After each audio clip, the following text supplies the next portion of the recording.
Welcome back to Nigeria Decides 2023 here on Arise News. The People's Democratic Party has clarified that it is not calling for a total cancellation of the result of the 2023 general election, but only insisting that INEC collation officers should stop announcing results at the National Collation Center in Abuja, which are yet to be uploaded via BVAS to INEC results viewing website IREV in accordance to the Electoral Act. The party said this at a press conference in Abuja where it explained the decision of its agent to stage a walkout at the National Collation Center in Abuja. The PDP is asking the only results already uploaded in the INEC results viewing portal should be announced at the Collation Center. Consequent on the above section 64 of the Electoral Act 2022, any result announced by INEC is ultra-virus, illegal, and of no consequence whatsoever, unless they are results already transmitted directly from the polling units.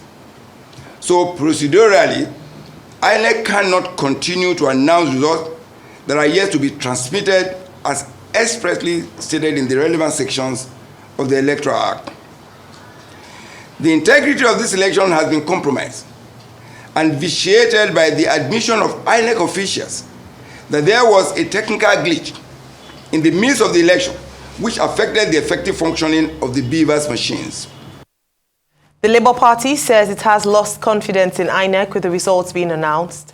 The Director General of the Labour Party, Balogun Akin-Osutohun, says the party is calling on INEC to suspend further announcement of election results and cancel the entire election process as it does not adhere to the tenets of a free and fair election.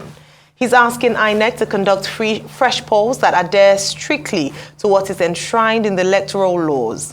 Labour Party campaign spokesperson Dele Farotimi says rejection of results by the party is not a call to cause havoc, but what the party sees as crucial.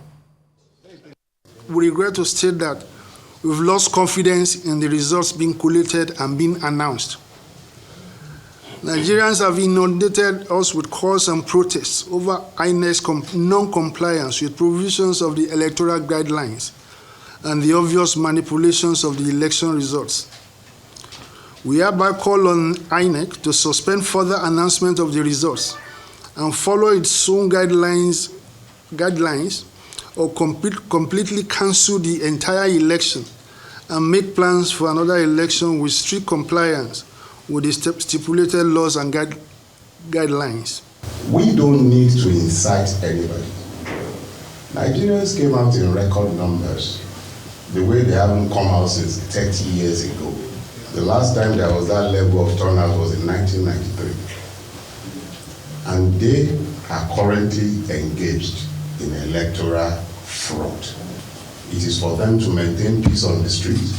We have only called for calm at this conference. We have not at any point in time sought to exacerbate things. They actually want us to be fighting. And we are not interested in fighting, and we urge Nigerians to be calm. The Presidential Campaign Council of the All Progressives Congress has accused the main opposition parties, the People's Democratic Party and Labour Party, of seeking to use the court to stop the ongoing collation of results. The campaign, in a statement, Festus Keyamo, stated that the Electoral Act prohibits the court from stopping the conduct of elections in Nigeria. He stated that the aggrieved parties cannot use the court to stop the electoral process as it is against Section 84 of the Electoral Act, which prohibits the grant of injunctions to stop the holding of elections. Joining us now is Dele Farotimi, a lawyer and human rights advocate. Good morning, Mr. Farotimi, and welcome to Nigeria Decides 2023. All right, so we saw you a few... Good morning, Ayo. You're welcome. We saw you just a few seconds ago there, speaking alongside the DG of the Labour Campaign Council, Presidential Campaign Council, speaking about the general assessment of the elections and that INEC should be calling off the INEC chair to call off not just the announcement of the results, but the elections in some parts of the country. He said it is not to incite the public, but just a stance as to the conduct of the election thus far. I'd like you to please speak further on your view. Good morning, Prof. Good morning, Rufai. Morning. You know, we bandy a lot of words around in our country, and they really mean what the originators of those words intended when they were coming together. What happened on the 25th of February cannot by any stretch of the imagination qualify as an election. And I speak to the way INEC systematically stole the right of the Nigerians, and the Prof broke every word that he gave to Nigerians sometime last year. I remember that press conference where he famously touted the prowess of INEC and the sanctity of the election conducted based on beavers. He then went on to tell us all about the high rev, and how we will be able to view our results in real time. But there was something interesting. Every time, I've had to listen to that speech again this morning. There is something very interesting about that speech. He kept referring to the right of citizens to the sanctity of their electoral choices. The word citizen kept resounding. Every time it spoke to citizenship. And I have argued strenuously, not only on your show or your platform, but severally in books. I have said that Nigerians are not citizens. And at every opportunity that the Nigerian state and its agencies have been given to prove that we are indeed citizens, it has never failed to seize the opportunity to demonstrate the fact of our non-citizenship. What happened was that I and my wife voted at 8:43. We expected our results to be uploaded as severally advertised by INEC. But the truth of the matter is, from the beginning of the process earlier in the day until it ended at 1:43 in the morning when the votes at my own polling unit were counted, and they told us there were no network, of course. And yet, we're seeing all sorts of fantastic results. We're seeing violence everywhere. None of the things promised to guarantee the sanctity of this election happened. We saw in broad daylight in places where you have cameras and people can record, people being told clearly that because you are from this ethnic side or divide, you can't vote here. Whether the person might even have wanted to vote their preferred candidate, they were unwilling to even consider that. The fact of your ethnicity simply meant that you could not vote because the state had abandoned those who should be citizens to those to whom it has subcontracted the governance of the state. And you see the police standing right there, not saying a word in protection of those who should be citizens. Let me be clear. I am going to be 55. I've seen a few elections. The closest I've seen to what they are calling election right now was the 1983 election. I will tell you this, and I reiterated as much yesterday at the press conference. We gain nothing by violence. Those who have done this always expected that the aggrieved would either go to court or go on the street, or they will do both. We are not going to the street. We are not going to the street. But we are clear that what emerged yesterday, those who are lawyers who speak Dogon Turenchi and quote all the relevant sections, I'm a retired lawyer and I'm not interested. I have no confidence whatsoever in the capacity of the judiciary to bring about anything called justice out of this mess that was conducted yesterday. My point is very clear. The Nigerian state should simply tell us that we are not citizens. But what happened yesterday is not an election. I'm not going to tell my children that I stood by and I allowed them to label this an election. Even if you pronounce my candidate, Peter Gregory Obi, as the winner of this election, put me on record. It wasn't an election. Some people simply sat down somewhere and marched all over the rights of those they call Nigerian citizens. That's not an election. And the person, whoever comes out of this, will lack legitimacy. Let me be clear from day one. This is not an election. It's not an election. Well, nothing legitimate can be battered by that fraud. Well, Festus Keyamo, spokesperson for the APC Presidential Campaign Council, says the Labour Party and the PDP are looking for court injunctions to stop the elections in its interpretation in violation of Section 84, subsection 15 of the Electoral Act.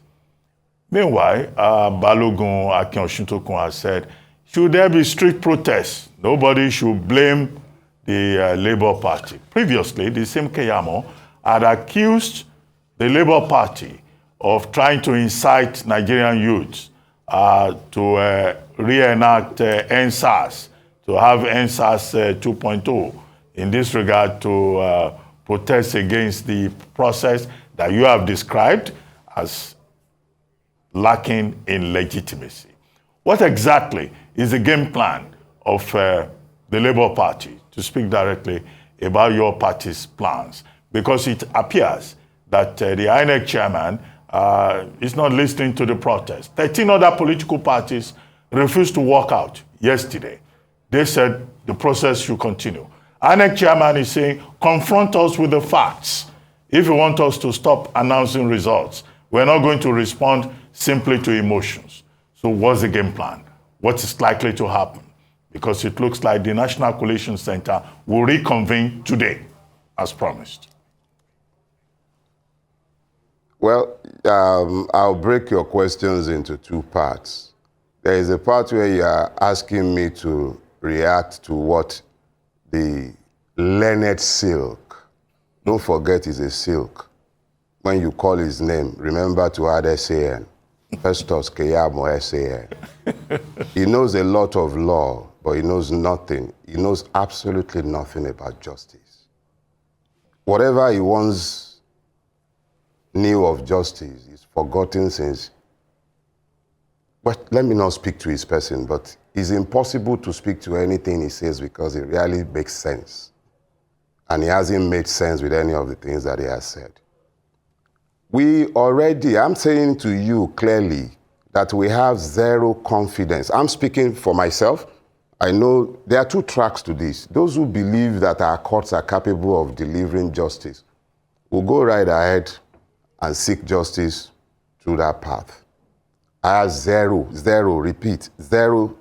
belief that justice can be found in a judicial system. It stinks, and it is little better than it. But I'll be insulting prostitutes, honest workers, if I call our judiciary a brothel. So let me leave that. If some people want to go to the court, they can go. I have no confidence in it, and I've stated my position clearly.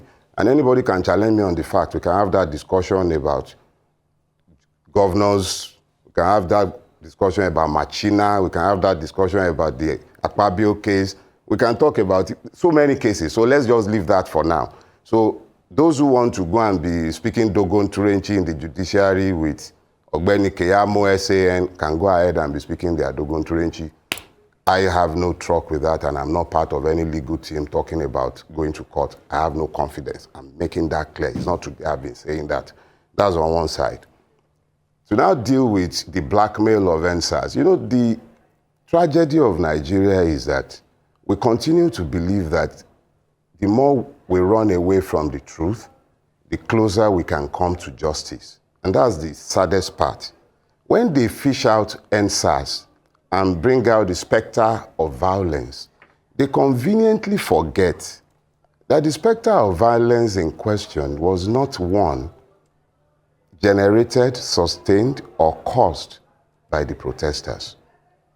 The only things protesters at EndSARS had were flags and the national anthem. Maybe their water bottles. They shared their food and drink with the law enforcement agencies all around them. We saw Nigerian state here in Abuja ferrying urchins and thugs around to attack peaceful protesters. I was in Lagos. We saw buses, Lagos state government buses, bringing bringing thugs to come and attack protesters. None of those protesting raised a single violent voice, talk less of weapon. It was in this same country that armless protesters at the toll gate were massacred. That is the word of a panel of inquiry, not set up by me, set up by the Lagos State government. Unanimous finding. They will continue to deny that it happened, but I challenge them to deny that they paid 100 million in 2 tranches of 50 million in compensation to those who lost lives, the families of those who lost lives and limbs. They paid it in cash. Ask Jide Sanwo-Olu and his commissioner for information. If I'm lying, let them deny it. They paid the money in cash and they continue denying that people were killed. And then when they now want to suppress the voice of the people, they raise the blackmail of EndSARS. The EndSARS should be a thing of shame for the Nigerian government. It murdered its own citizens in cold blood. The world knows it, even though they continue to help us deny it. They know it. I saw people injured, people who have lost limbs. I saw families who have lost children.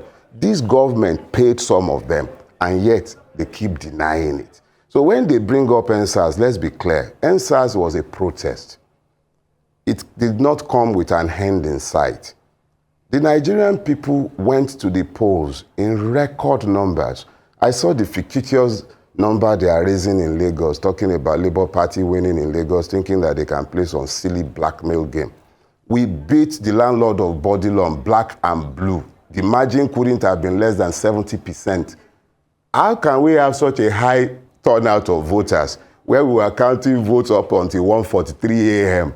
and the total number of votes they are claiming is probably less than 2 million? I'm not even sure I bothered to look because everything about the figures are fictitious. So when they talk about EndSARS and these are 2 different issues.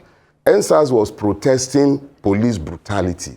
Some of us were not part of it. We only became later day joiners because of what happened afterwards.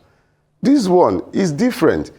We are saying, oh yeah, different, yeah, from Bala Blue. So the point is, we've made clear, we want a change of government. We want a change of the way we are ruled. We want to become citizens. We want to become citizens. And they are denying us the right of citizenship. We trooped out in our numbers. Rain fell on people. My wife didn't vote until 8:43. Some people stood for the votes to count at my ward. 1:43 a.m. That was when they finished counting. Some people stood there. People in my ward, Ward 3 Ajiron, they brought generator from their homes. On their heads, they brought generator. We bought drinks for officials. We took care of ourselves. We stood. And then somebody is telling me that all of that does not count. Eunice Atweji, one of our candidates that believe in her papa, she recorded it live. Now they are threatening her life. She has to go into hiding. They are threatening her directly because the state has failed and those to whom it has surrendered its rights as a government are threatening the life of a citizen who courageously recorded them in the act. There is an INEC official with his face busy tipexing away the pains and sorrows of Nigerians who stood on lines. That woman whose head they broke her head. She was all plastered and bloodied. She still voted. And you want to tell me that INEC says a vote does not count? Okay, all the promises about high rev? Okay, Mr. Dele Farotimi, I want to ask you this frontally, and this is what has been going through my mind. When you people made your case at the Collation Center, INEC said, give me facts of what happened. But nobody, even the PDP, has not been able to present facts. Can you guys, I'm sure you have collation centers all over the country, your own personal collation center, you have all the results spreadsheet from all the wards. I'm sure you have a network of agents everywhere in the country. I'm sure you have all that data.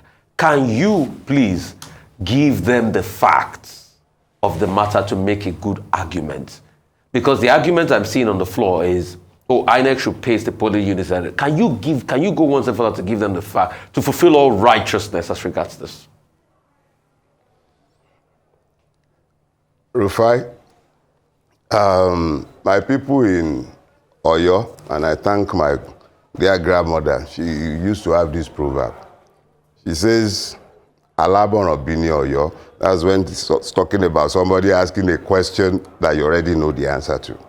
The second one is, she says, Ejo adìẹ fẹ́ rò ní court adìẹ, aáyán fẹ́ rò ní court adìẹ.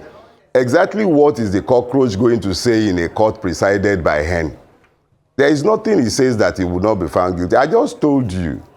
There is zero, I just repeat, zero confidence in the capacity of the Nigerian judiciary to do its work. But some people have elected to take the legal part. All those facts to which you speak would, of course, constitute part of the cases that will be taken before the court if we came to that.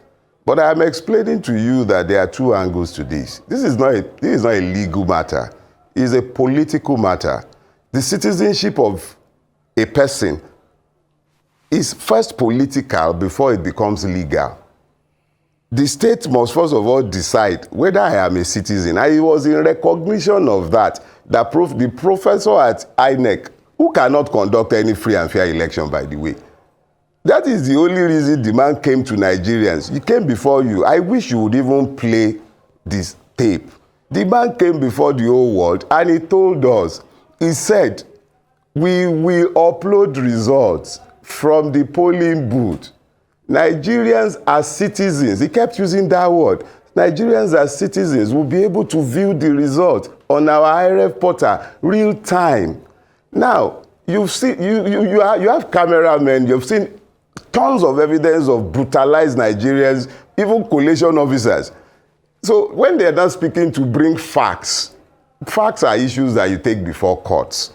Those who are going to court will go to court with those facts. Nigerians are not blind. I'm not the only one who knows that our judiciary is incapable of offering justice. I'm probably the only one who has a seat on your studio, in your studio, who can say it to you and say it to the face of all of them who have ruined us to the point where we are. I'm not saying anything that all of us do not know. So those who want to go to court will go to court. We have no problem with that. And if you remember, I've said repeatedly, we are not calling for protest. We are simply saying that when a thief has carried something bigger than it, the homeowner needs not panic. Just sit down there and let it carry what it cannot carry now. You want to carry something that requires you asking me to open the door, and I'm sat here with superior firepower. My firepower is my assertion of my citizenship. Okay. I am a citizen. Okay, I would like you to react beyond the media briefing by Labour Party to some of the interventions by some other stakeholders. Yesterday, President Olusegun Obasanjo issued a statement raising an alarm about the possibility of chaos, tragedy, confusion in the country. And he called specifically on President Muhammadu Buhari to arrest the drift, to protect, to keep up with his promise that he will leave a legacy of credible elections. And he wants elections cancelled in those places where there's a very terrible discrepancy at the state collation centers and what has been announced in Abuja by the National Collation Center. Similarly, former head of state, General Abdulsalami Abubakar, also issued a statement calling for peace and calm and asking INEC to address the grievances that have been raised by Labour Party, People's Democratic Party, and others. So what do you say? What's your reaction to this intervention by specifically these two elder statesmen? How I wish that General Obasanjo had conducted free and fair elections in 2003. How I wish that he had conducted an even free and much freer election in 2007. Then he would have had the moral ground to stand, and none of these cretins who presume to take away my right and those of other Nigerians would dare to do what they have done.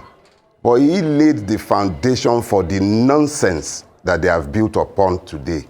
But he has told the truth. He has told the truth. Any well-meaning citizen of Nigeria, and that's the problem right there, citizen. Why should General Obasanjo's demand be more sacrosanct than that of Brikila, Taiwo? Why should it be any better or more weightier as a citizen than that of Chukwuma? Fact of the matter is that we did not have an election last Saturday. General Obasanjo simply spoke the truth. Some people would like that. A lot of people would hate it. I've read comments saying much the same thing, that how can he say this? Yes, they have every right to question his moral authority on the issue. But it does not take away from the validity of the truth that he has told. So the fact is, he is very correct in calling for the...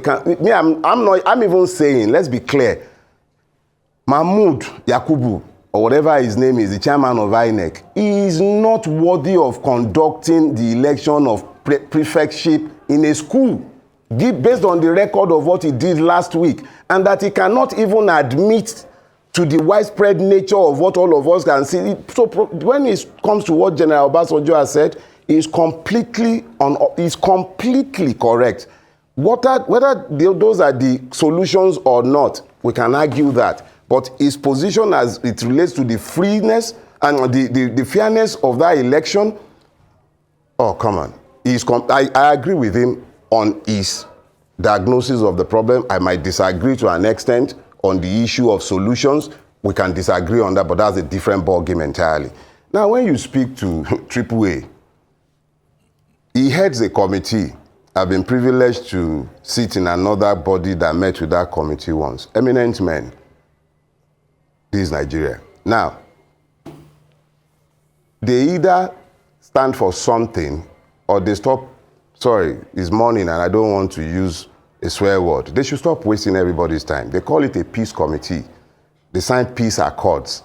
Every year they sign peace accords, heads get broken, and they come up with what? Placebos and palliatives, and tell the aggrieved to go to court, maintain the peace. What is peace? The further you run away from the truth, the further you move away from peace. If they are a peace committee, they must surely know the place of truth in maintaining peace. Let them tell the truth of what they saw and stop talking to people about maintaining peace. The maintenance of peace is in the hand of the state. It is the state itself that has turned rogue and is trampling all over the people that are meant to be citizens, and we are talking about peace committee.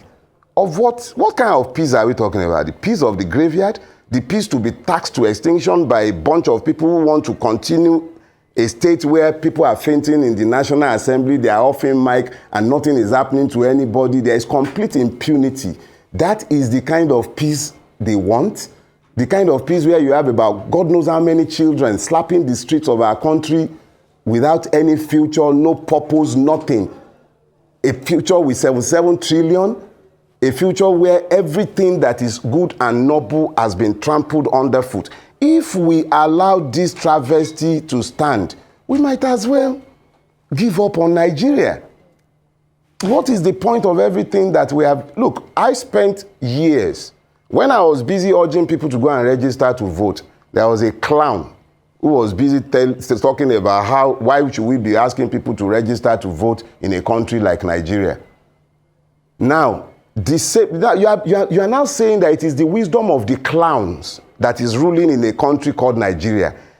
I spent hours of my life, productive hours, begging people to believe in Nigeria. Go and register to vote. Your vote will count. There is this Beavers thing. We believed, we trusted in the integrity of the word of that.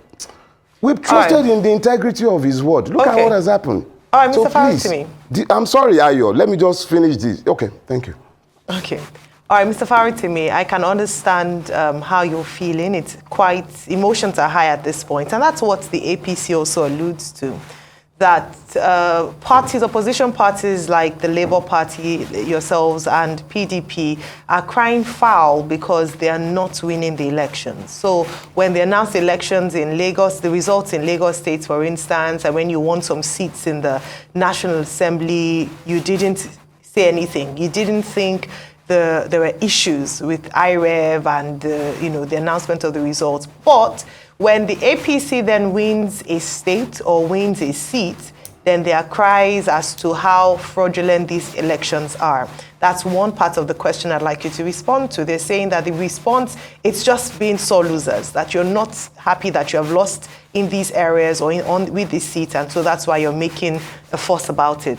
The second part of it is this, still going back to the statement released by former President Olusegun Obasanjo, where he calls on the president.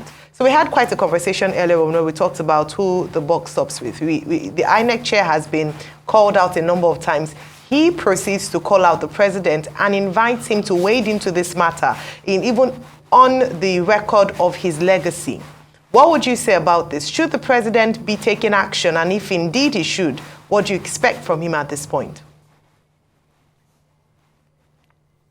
First thing first. One of the reasons the Nigerian state weaponized ignorance against the Nigerian is because it wants to be able to offer them simple ideas, because it has stupefied them and turned them into simpletons who are able to grasp basic ideas. So it introduces things like this nonsense that they just said now. When we were winning in Lagos, we did not complain, but when we started losing in other places, we are now complaining. They are idiots. I'm sorry to use that word, please pardon me. But that is not meant as an abuse. It's a description of those who will bring something like that to the public space. When you are arguing with the simpletons that you have, that when they are arguing with their simpletons, they should feel free to say those kind of things. When you are talking to me, understand that I didn't go through a debauched educational system. I'm able to think. Here is the thing. As early as around 2 o'clock on the day, I am on record. I went on all my social media platforms and I was making clear that INEC has compromised the integrity of this election. Because the basis of an electoral process is trust. And that trust actually presumes that the state functions and the citizen has security to act whilst voting. We're talking about a situation where some people sat down somewhere and decided what to allocate. And then somebody is saying that this is hypocrisy. What is the hypocrisy we are talking about? That we are speaking to the evidences of our own eyes? Something Nigerians, international observers are saying the same thing. Nigerians are saying the same thing. The only people rejoicing are direct beneficiaries and the simpletons that they have managed to convince that this is for real. That is on one side.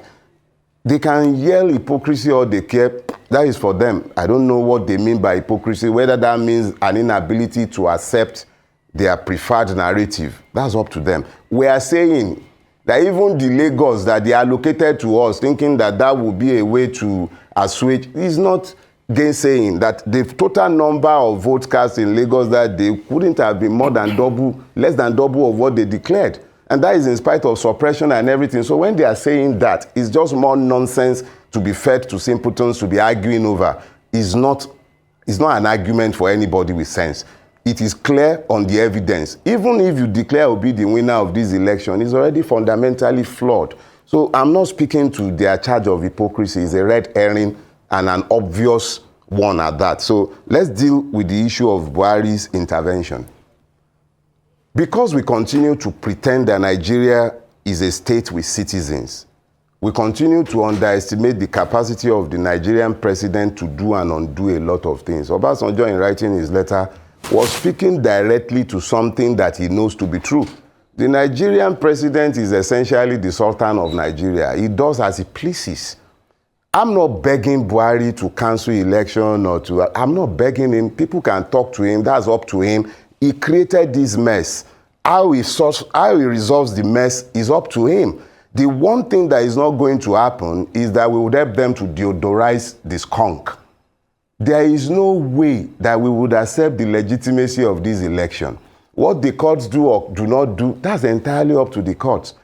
Whoever they swear in on the basis of this election will be lacking, sorely lacking in legitimacy. When it comes to brigandage, few elections in my lifetime can match this one. I'm not too sure if 1983 could be said to be worse than this. That's one. Second, no election in my lifetime has seen such brazen collusion on the part of the electoral umpire in the conduct of election. So when they are begging Buhari to come, they are asking him to save his own legacy and to save Nigeria. We have made clear, we are not going to call for protests. If and when we come to the bridges that we need to cross, we will be telling all our people, but for now, we maintain our position.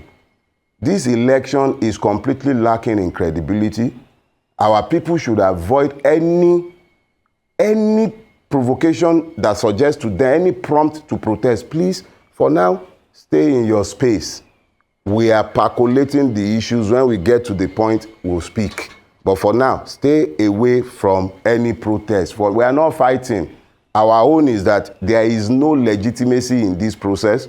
Buhari can do whatever he cares. It's up to him. But it's not today. They know what to do when they want to do what they have always done. Like but as far as we are concerned, this madness stops now. I'd like to ask you this. You've posed a scenario that pretty much reminds me of famously Pyros of Epiros himself. After he gets a victory, but when you look at all that he has lost before the victory, you look at it and you say, was it even a legitimate victory in the first place? So you've posed that scenario like Pyros had, his Pyrrhic victory. You've also posed the scenario of forlorn hope in the institutions. INEC has failed in your words. You don't trust the court.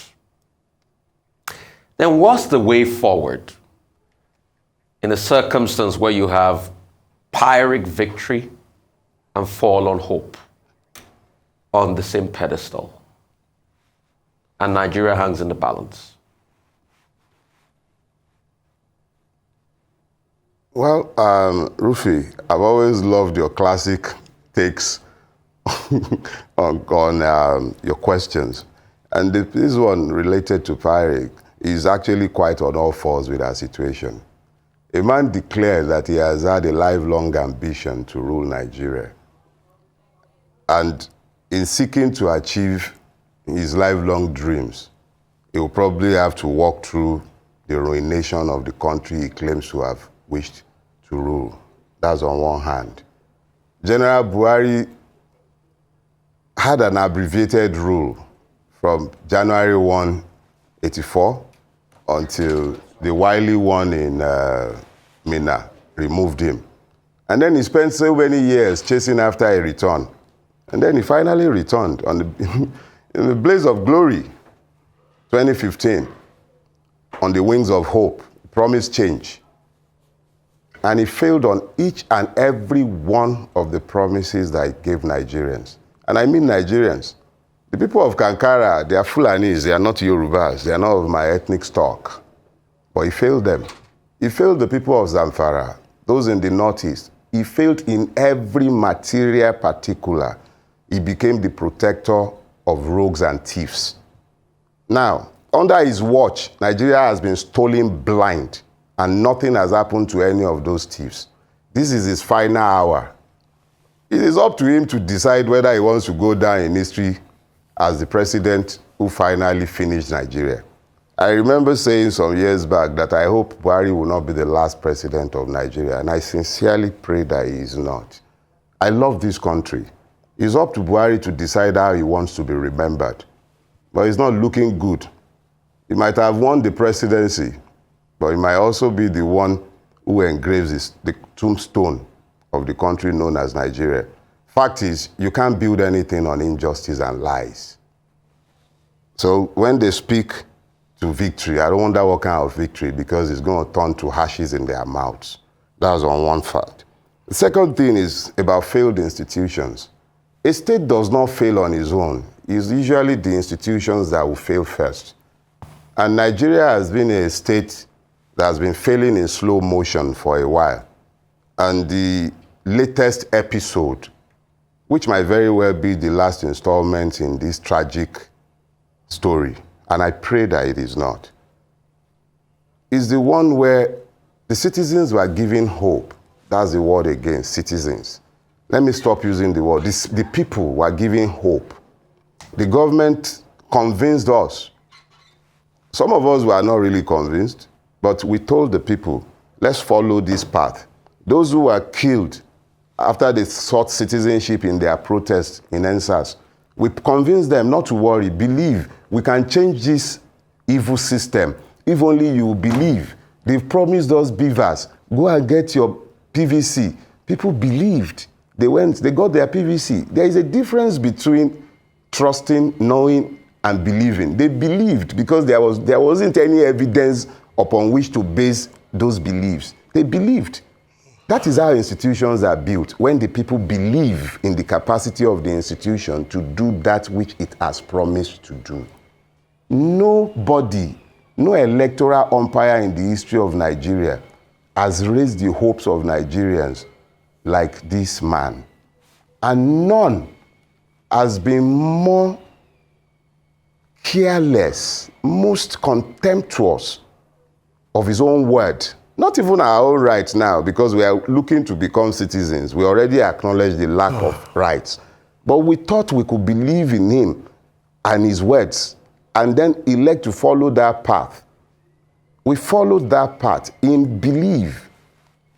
And he has dashed it with careless abandon. So how do you believe in such an institution? INEC, whatever credibility it might have been earning for itself, and it has never earned much with me until it brought these beavers things. And then it failed. So how do you believe in such an institution? Then you speak to the judiciary.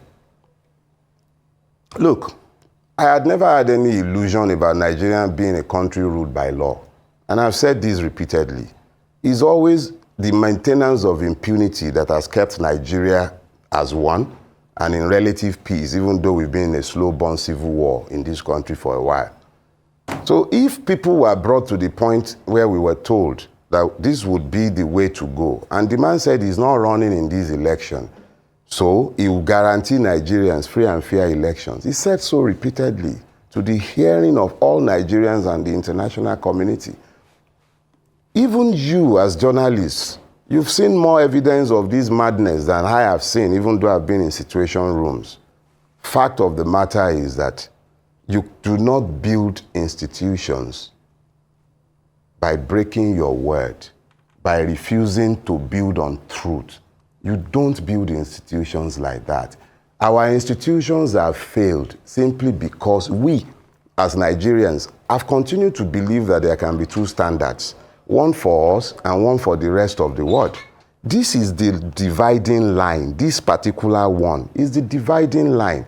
And we want, all the time we were begging people to go and register to vote. All the time we were asking them to trust the system. We equally told them, when they fail to recognize the sanctity of your vote, we would at that point be coming into a head-on collision between our will and a captive state.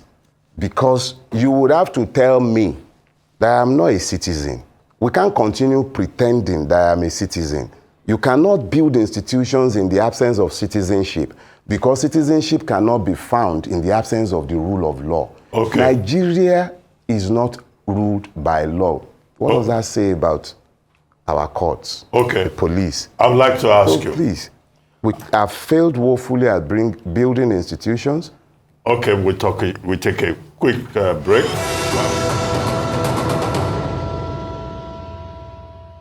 Welcome back to Nigeria Decides 2023 here on the Arise News channel. And our guest is still Dele Farotimi, a lawyer, human rights advocate, and a member of the Labour Party. Well, Dele Farotimi, I was going to ask you, what is the way forward? Chaos, as has been suggested as a possibility, hope restored, or will it make a difference if this morning or any time today, INEC suddenly posts all the reports from the polling units on its portal and then says, okay, you asked for the IRF portal to work. Here are the results. We have them on the portal. In line with what we promised Nigerians, would that resolve the matter? What is the way forward? In the first place, you and I already know that there is nothing INEC can do at this point that satisfies what they promised the Nigerian people. INEC promised the Nigerian people very clearly and unequivocally an election that will be guided by a set of guidelines that were designed specifically to remove each and every one of the arguments we're having here. They were meant to upload results right there in the polling booth, at the polling center. These were meant to then be taken. The process was clear. You post the result on the wall. Those who are better versed at outlining the guidelines would do a better job than I have done.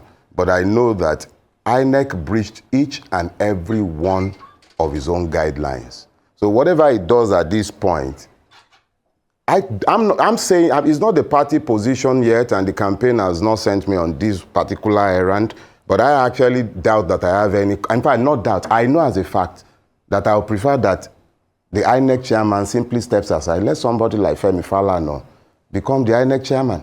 We are not wanting of men that we can trust to conduct elections. Let somebody else take over as INEC chairman. This man has shown beyond reasonable doubt that he cannot be trusted. So anything the INEC is doing at this point is medicine after death. It's too late. They have lost the trust, and I cannot trust anything coming out of INEC. That's on one hand. You now spoke to chaos. Chaos happens when there is the absence of a plan for the day after. There is a plan for the day after. One of those is to maintain peace. We are already speaking to our people. Please be peaceful. We have not decided, and we are not limited in our options. Remember, anyway, good enough. I know that Doc was very active in the academia, and as a newspaper person in the days that drops parallel to today. We were never violent, and we don't intend to be violent. But we will be considering our options, but there will be no violence. As far as violence is concerned, I guarantee you, what do we gain by being violent? We are the ones who loses. Look at what happened in Lagos since the election. The fraudulent result in Lagos was announced, and that was the minimal. They couldn't do less than what they did, and yet look at the level of violence. So we are not talking about violence. We have no weapons. We could tell our people to sit at home. Is that violent? We could tell our people to embark on a campaign of civil disobedience. Is that violence? There are limitless options that are not violent. There are several things that are open to us, and when we come to those bridges, we will cross them. But those who have been deliberately robbed of citizenship must be allowed their right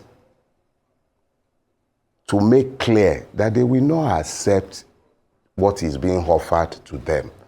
Now, to deal with the second leg, which is also equally aligned to the first, hope. Nigerians came out in numbers they've never. I say this is in my own lifetime. I don't know about other people. Not even in '99 when I traveled from Abuja to Lagos to come and vote. Not even then.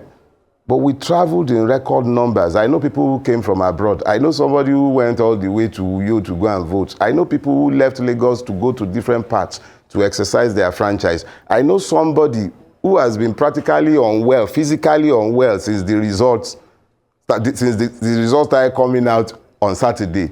So we must understand that anyone who is thinking that this is going to be business as usual and then we'll go on the street, we'll protest, they'll kill a few, they'll bloody a few people's head, they'll bomb people's businesses, that person is mistaken. This is the time when we find out whether we are citizens or not. Nigeria cannot have one set of rules and then other parts of the world have another set of rules. I saw what was going on in Hong Kong, in a supposedly suppressed and repressed society, living under what is essentially a dictatorship, Chinese dictatorship. The citizens, quote and unquote, still had the right to march on their streets, expecting the protection of the law. The French do it routinely. If it comes to that, it comes to that. But we will not be kept in that blackmail of you want to start EndSARS, nobody is interested in EndSARS. Who wants to die the way they were killing people? No, there is hope. We will find our state and we will make sure that this state respects us as citizens. We are not calling for violence. We don't want violence and there is no need to fear. We have to fight for there to be violence now. We have to be on the street marching in numbers that they can now come out and start attacking us. This is not an Igbo problem. It's not a Yoruba problem. It's not an Hausa problem. It's not an Ijaw problem. The thing is widespread. It's all over the place. So those of us who are in pain, we are united by our pains. And it is the daily pain of the Nigerian citizen. But this time around, we are determined to be citizens. The Nigerian state would have to treat us as citizens. We are not, I repeat, we are not looking for violence. We don't want chaos. Well, we all want peace. We want calm. Thank you very much, Dele Farotimi, for joining us on Nigeria Decides 2023.